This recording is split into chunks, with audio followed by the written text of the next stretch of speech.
बिस्मिल्लाहिर्रहमानिर्रहीम, अस्सलाम वालेकुम। मैं हूं आपका दोस्त होम्योपैथिक डॉक्टर मोहम्मद अमीन भट्टी। आज मैं आपसे हिस्टीरिया के बारे में बात करूंगा। अगर आप मेरे चैनल पर नए हैं तो मेरे चैनल को सब्सक्राइब कीजिए और बेल आइकॉन का बटन भी प्रेस कर दीजिए ताकि मेरी हर आने वाली वीडियो आपको बर वक्त मिलती रहे। हिस्टीरिया की इस्तिलाह एक यूनानी लफ्ज़ हिस्टीरिया से ली गई है जिसके मानी रहम के हैं। पहले ज़माने में इसको रहम की बीमारी समझा जाता था। चूँकि ये मर्ज मर्दों में भी लाक होने लगा है तो इसी फैसले से ये साबित हो चुका है कि इस बीमारी की वजह रहम नहीं बल्कि और वजूहात भी शामिल हैं।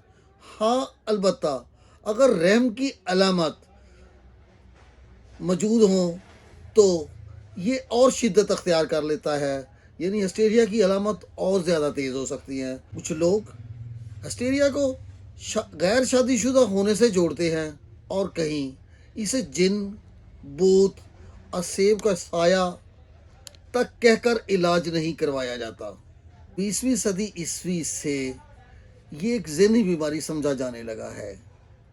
बहुत से बासर लोग जैसे segment fried, Jain Martin Charcot ने हिस्टीरिया के मरीज़ों के लिए बहुत तहकीक की और उन्होंने इसका नाम कन्वर्सेशन डिसऑर्डर रखा।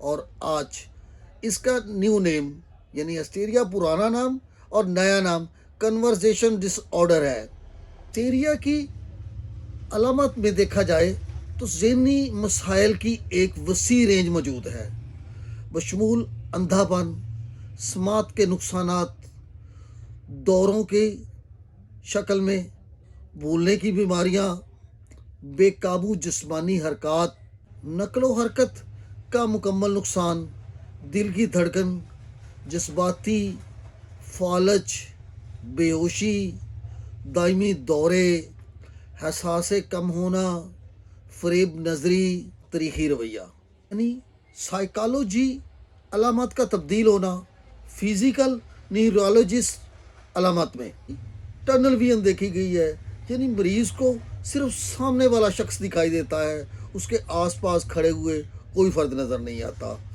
अफूनिया हो जाता है, यानी आवाज़ ख़त्म हो जाती है, मरीज़ बोल नहीं सकता। सोडू प्रेगनेंसी देखी गई है, यानी हैज़ बंद हो जाता है, मरीज़ को हमल की अलामत महसूस होने लगती हैं, मतली होने लगती है, पेट बढ़ने लगता है। लेकिन जब अल्ट्रासाउंड पे पूरी तशखीस की जाती है तो कोई ऐसी अलामत जो प्रेगनेंसी की होती है नहीं मिलती, यानी अंधी प्रेगनेंसी यानी बिल्कुल नज़र नहीं आता।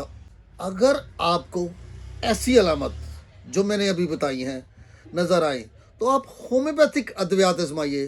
होम्योपैथिक की अद्वियात आपको मुकम्मल शफा दे देंगी।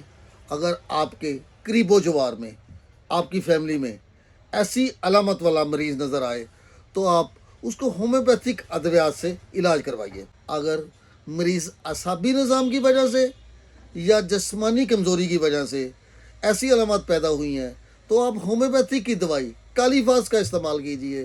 कालीफास ज़हन को ताकत देती है और जिस्मानी अलामत को मुकम्मल तौर पे ख़त्म हो जाएंगी। इसको 6x ताकत में 4-4 गोली दिन में 3 बार लीजिए। अगर मरीज़ में हर वक्त हरकत करते रहता है, मरीज़ बैठ नहीं सकता, आराम से नहीं बैठता, बेचैनी और बेकरारी पाई जाती है तो होम्योपैथिक की दवाई टेरनटोला का इस्तेमाल कीजिए।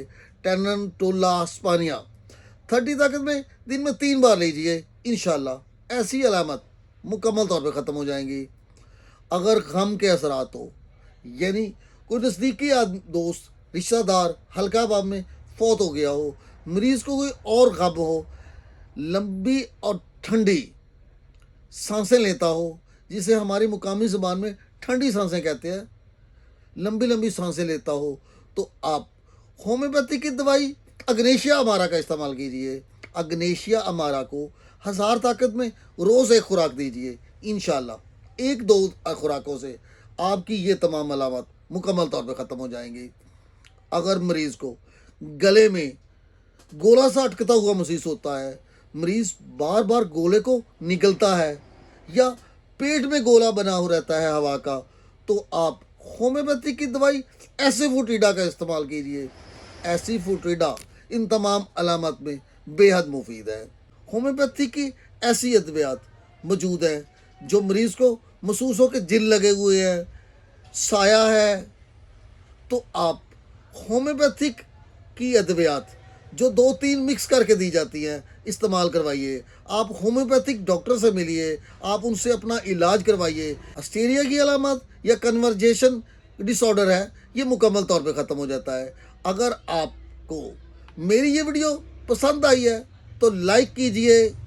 खुश रहिए, शाद रहिए, आबाद रहिए।